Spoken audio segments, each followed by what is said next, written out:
Bonjour, nous entrons dans cette session de philosophie intitulée L'amour de la vérité pour un 8e entretien à propos de l'activité politique.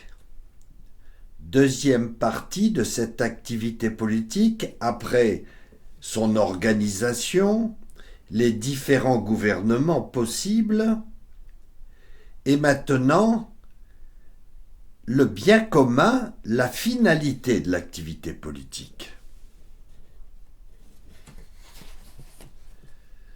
De quoi s'agit-il ? L'œuvre commune, réalisée par toute communauté humaine, qu'elle soit familiale, éducative, économique, associative, donc politique au sens large du mot, vise un bien commun capable de finaliser la présence et l'engagement de chacun dans la communauté. C'est pourquoi le bien commun est à la fois ce que chacun réalise pour la communauté et ce qui lui permet en retour de bien vivre dans le respect de l'autre, d'où dans la justice réciproque, afin que le bien commun puisse se réaliser. Le bien commun de tous. Toute coopération ne peut exister et durer que si elle est tournée vers le bien commun de ceux qui constituent la communauté, qui en ont conscience et le reconnaissent comme tel, car dès qu'elle ne profite plus à tous les membres, mais seulement à quelques-uns, ou pire à un seul, les autres sont lésés. La coopération disparaît et avec elle, la communauté. C'est ce qui apparaît bien souvent dans la vie politique, comme dans le monde de l'entreprise, voire dans la famille, quand la dimension de la personne disparaît. Qui dit communauté dit enracinement dans la qualité. Qui dit groupe humain ou collectivité dit enracinement dans la quantité. Cette distinction s'opère de la même manière entre la personne et l'individu, entre le bien et l'intérêt. Une communauté, une personne, un bien sont finalisés, tandis qu'un groupe humain, un individu, un intérêt ne le sont pas. La finalité étant absorbée par le moyen, le conditionnement. D'autre part, toute communauté doit nécessairement reposer sur certaines règles pour garantir une harmonie entre les personnes. D'où la question de la loi. Quelle est la place de la loi dans une société ? Peut-on dire que la loi, la règle ou le règlement finalise une organisation ? La loi est ce qui permet aux membres d'une communauté de se choisir et à la communauté d'exister comme telle. De même que le choix est ce qui est premier dans l'amitié, car l'amitié ne peut exister qu'après le choix des amis, le choix réciproque. La communauté ne peut exister que lorsque la loi est établie, car c'est elle qui fait que la communauté existe en tant que communauté et non seulement en tant que groupe humain. Il semble donc que la règle ou la loi établissent le passage du point de vue quantitatif au point de vue qualitatif, quand elle repose sur un bien commun, donc sur un bien qui respecte le bien personnel de chacun. Un groupe humain a besoin de règles pour fonctionner. Couramment, on pense que la loi finalise une société ou une communauté, ce qui est faux. elle ne finalise pas, ne détermine pas une communauté, mais elle détermine le bien d'une communauté, ce qui n'est pas la même chose. La loi est première dans l'ordre de l'exister. Une communauté sans loi ni règle de vie n'existe pas comme telle. D'où le risque d'amalgame entre loi et fin, entre loi et bien commun, en remplaçant le bien commun par la loi. Toute loi doit être ordonnée à un bien commun et non l'inverse qui ne respecte plus la personne. La loi est première, tandis que le bien commun est tourné vers la finalité, vers la fin. Ce n'est pas la loi en tant que loi qui fait le bonheur des citoyens. Elle contribue au bonheur par l'intermédiaire du bien commun auquel elle est ordonnée. Sinon, le risque est d'entraîner une communauté à ériger des lois injustes quand elles ne sont pas ou plus ordonnées au bien commun, donc au bonheur des citoyens. Faisons une analogie avec l'amitié. L'analogie permettant de préciser quelque chose dans l'analyse par des comparaisons dans des domaines différents mais apparentés. Celui qui a autorité détient la responsabilité de l'unité à l'intérieur de la communauté, prémisse à la solidarité entre les membres. La solidarité est à la communauté ce que le secret est à l'amitié, car tous deux manifestent l'unité entre les personnes, donc l'appartenance à une communauté, la conséquence de cette unité comme effet. Aussi, la solidarité implique-t-elle une communion, synonyme de secret partagé, qui unit les membres entre eux. C'est dans l'exercice de l'autorité que se détermine la réalisation du bien commun, car le but de l'action, de celui qui l'exerce, est de faire en sorte que la convergence de l'action commune concourt à atteindre le bien de tous. On saisit là ce que représente l'autorité. Précisons la finalité poursuivie par une communauté. Quand la philosophie grecque dit que ce bien réside dans la concorde entre les citoyens, qu'entend-elle par concorde ? C'est la bonne entente, l'harmonie entre les membres d'une communauté politique. D'où concorde et bien commun se chevauchent, l'un permettant à l'autre d'exister.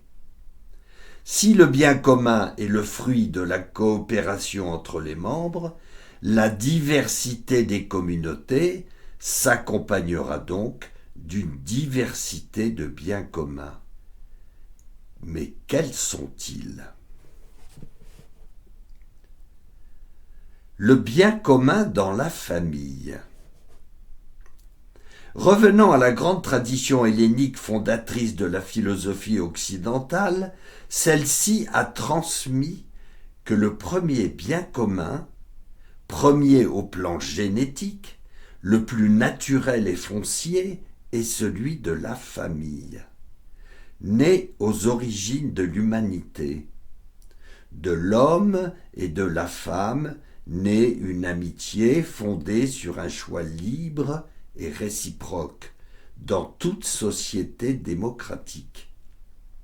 Quand l'union des corps engendre la procréation, fruit d'un amour libre, l'enfant devient le troisième membre, à la fois membre et bien commun de la famille, fondant ainsi une communauté familiale. Le fondement de la famille, présupposant la justice, il réside toutefois au-delà, dans et par l'amour.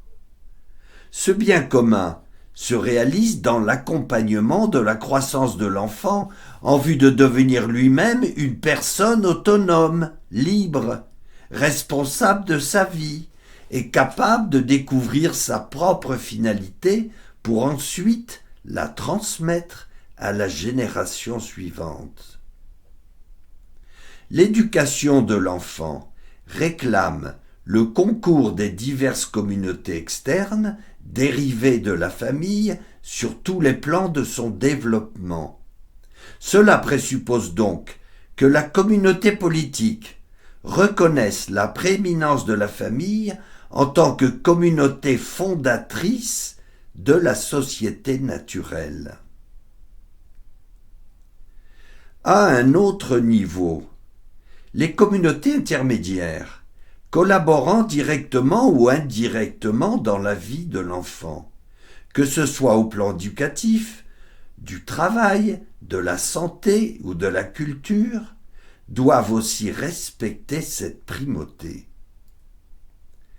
Cicéron affirmait dans le De Legibus : la nature ou l'essence même du droit ne peut dériver que de la nature de l'homme.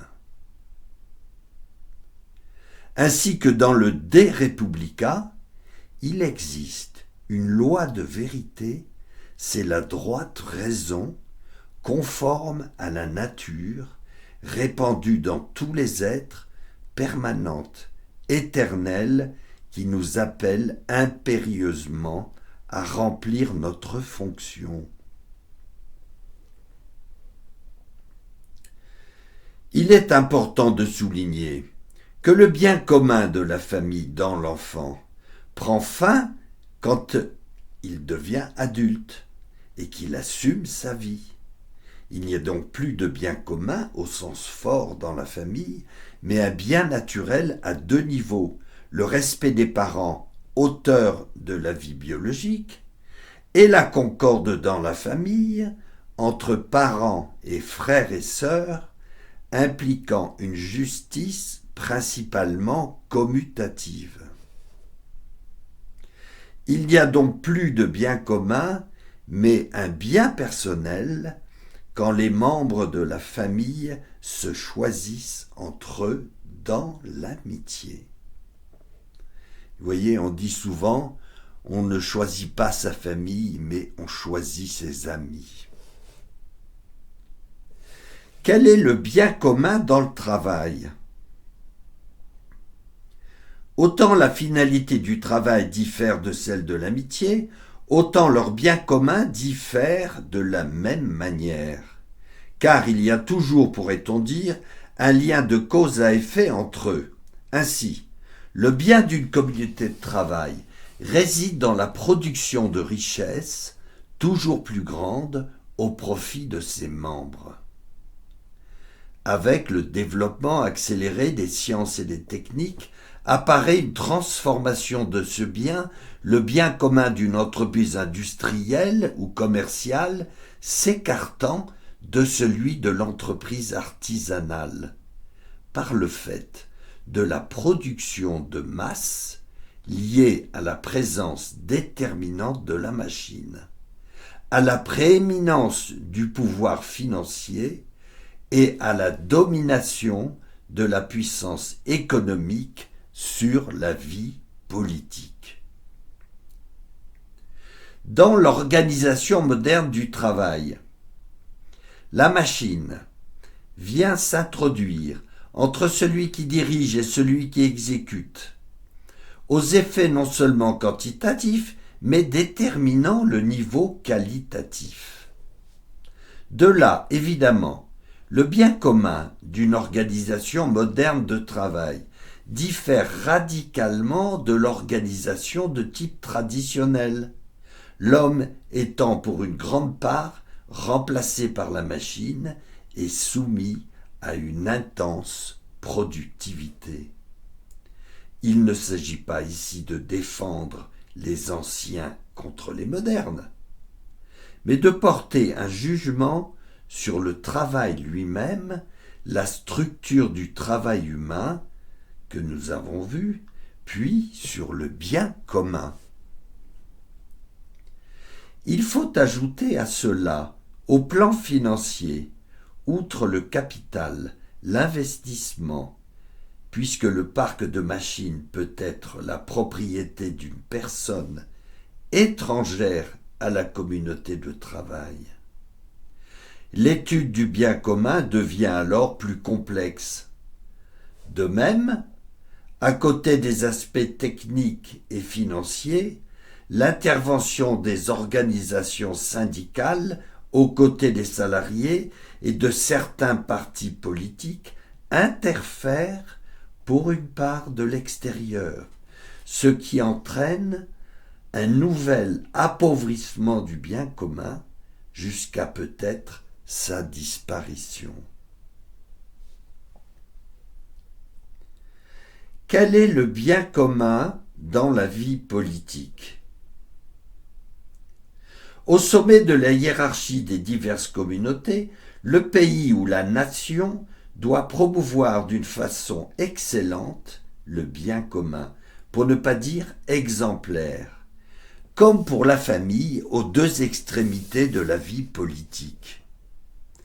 Car, de même que le socle de la société qu'est la famille, la nation porte la plus grande responsabilité envers le bien commun. Car plus il est élevé, plus il est important. Cependant, autant un bien personnel, qu'il soit dans le travail ou l'amitié, engage une finalité personnelle, autant un bien commun n'engage pas de finalité commune, car une finalité demeure toujours personnelle. Une finalité ne peut jamais être commune ou collective, car elle s'adresse à la personne dans sa réalité existentielle. D'ailleurs, le bien commun n'existerait pas si des personnes n'appartenaient pas à une communauté, par nature formée d'individualité. C'est donc le bien personnel tourné vers les diverses finalités étudiées qui donne sens au bien commun. Le premier bien de toute personne réside au niveau existentiel, d'où le respect de la vie, de la conception à la mort naturelle. Il ne s'agit pas de la naissance, mais de la conception, puisque la conception naturelle est ordonnée à celle d'une personne, corps et esprit. C'est donc la finalité naturelle ordonnée à la finalité spirituelle qui engage le respect de la vie dès la conception, bien avant la naissance, puisque la finalité reste constamment présente dès la conception constatée, le fœtus existant et ce développement en vue de devenir une personne. Le bien commun de la communauté politique, qui est la concorde entre les citoyens, conséquence du bien commun dans la démocratie, l'aristocratie et la royauté, disparaît dans le cas de leurs contraires, que sont l'anarchie, l'oligarchie et la tyrannie. Mais qu'en est-il quand souffle le vent des libertés tel que dans la démocratie, les citoyens risquent de considérer la liberté comme un absolu ? Si nous revenons à la première expérience humaine, la liberté peut porter préjudice au réalisme du travail, quand elle ne prend pas sa source dans le respect de la nature, de la justice et de la recherche de la vérité, en détournant l'homme travailleur de son bien personnel. L'homme peut oublier alors ce réalisme nécessaire à son équilibre profond. Le primat de la liberté devient rival du travail, de l'amour du travail et par conséquent de l'œuvre, fruit du travail humain, ce qui engendre une perte du sens du travail au plan individuel en premier lieu, puis dans la succession des expériences suivantes, aux conséquences les détournant de leur fin, donc ne leur permettant pas d'atteindre leurs biens respectifs. Car, dans l'ordre génétique, ce qui dégrade une activité première a des conséquences sur les activités suivantes.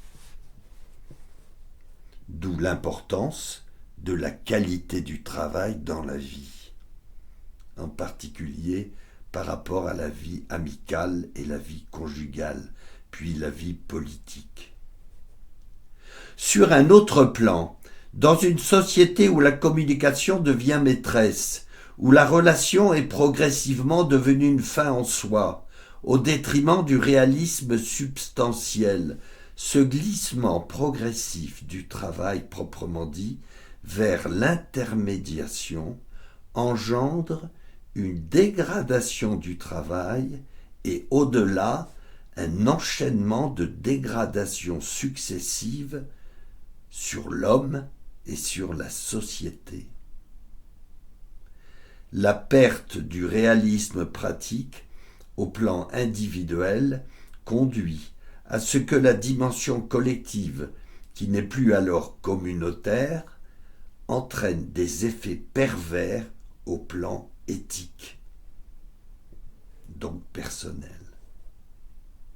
La relation n'étant pas une fin en soi, mais un intermédiaire, pont entre deux réalités, en termes philosophiques n'étant pas substance mais accident, la primauté de la dimension politique s'assure alors un pouvoir déterminant, relativisant la dimension éthique au détriment du bien de l'homme. Parce que le bien d'un homme est avant tout et toujours un bien personnel et non un bien commun. Cela vaut pour toutes les communautés, y compris principalement pour la famille et pour la nation. En un mot, la relation n'est pas une fin en soi, mais ordonnée à une fin réelle. Par son travail, l'homme participe au bien de la société. En payant des impôts, il contribue au bien économique.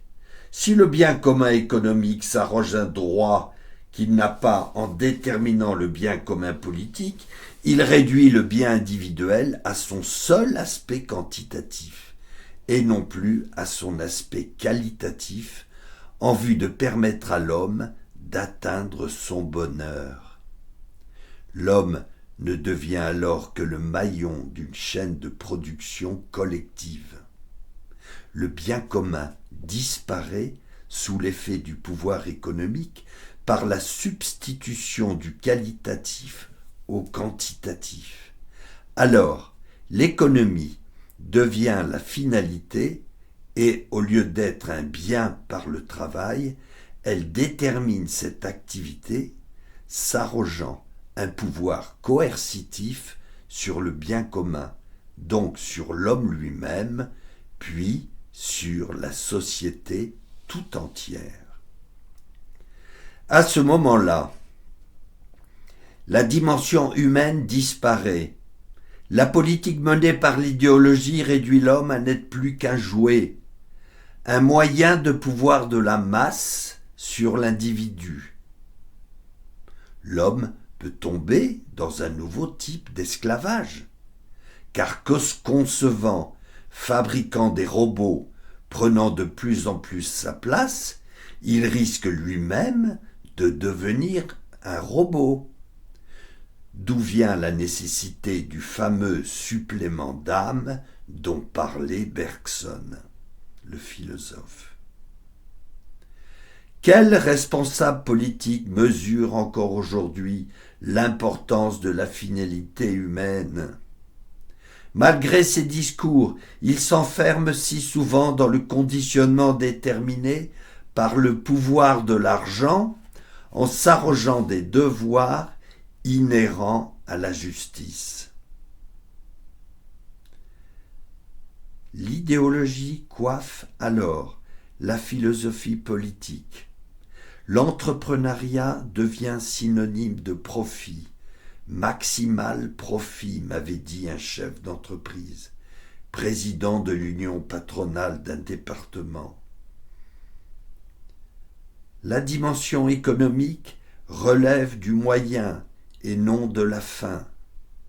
La richesse humaine du grand nombre disparaît au profit de la richesse financière du petit nombre, entraînant une nouvelle tyrannie, celle dont l'Occident est passé maître, tout en combattant à juste titre certains tyrans de la planète et défendant une écologie qu'il ne respecte pas. Telle est la question à laquelle est confrontée la société occidentale face à la pensée fondatrice de la démocratie. Demos kratos, en grec, le pouvoir du peuple. Le pouvoir du peuple existe-t-il encore ? La démocratie exige en effet une certaine éducation de l'esprit, nous dit Jacqueline de Romilly. La capacité de chacun à se former un jugement. La question de l'éducation est donc liée au problème de la démocratie, mais elle est devenue plus urgente encore dans nos grandes démocraties modernes. Et Jacqueline de Romilly ajoute « Aujourd'hui, nous réalisons des progrès fabuleux, mais nous avons perdu la force intérieure pour savoir à quelle fin les utiliser. L'homme doit employer tous les moyens dont il dispose pour le bien. » Peut-on conclure en citant Jacqueline de Romilly dans son livre « Actualité de la démocratie athénienne ».